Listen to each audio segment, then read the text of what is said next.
বৌমা, এত সকাল সকাল উঠে তুমি কি করছো? তোমার চোখে ঘুম নেই?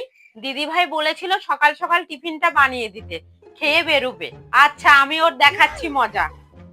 দিয়া, এই দিয়া, ওঠ। উফ, চিৎকার করছো কেন? জানো তো এত সকাল সকাল আমার ঘুম ভাঙে না। আমি তোকে জ্বালাচ্ছি না, মাথার ওপরে ভগবান আছে, উনিই তোকে জ্বালাবে। তোর যা কর্ম, ভালো লাগে না। দিলে তো সকালবেলায় উঠে মেজাজটা গরম করে। এবার বলো তো পরিষ্কার করে কি হয়েছে?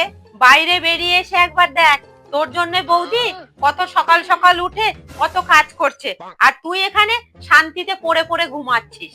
মা, এটা বোধহয় তুমি ভুলে যাচ্ছ, বৌদি হচ্ছে এ বাড়ির বউ, আর আমি হচ্ছে এই বাড়ির মেয়ে। তাই বৌদিকে তো সব কাজ করতেই হবে। বাড়ির বউ বলে তারা বুঝি মানুষ না? তাদের মনে হয় কোনো কষ্ট নেই? আর কোথায় লেখা আছে বাড়ির বউদেরই সব কাজ করতে হবে? তুই বৌদির সাথে যে ব্যবহার করছিস, দেখবি একদিন তোর সাথেও সেই ব্যবহারই হবে। একটু দেরিতে হলেও ভগবান ঠিক তার কর্মফল ভোগ করায়।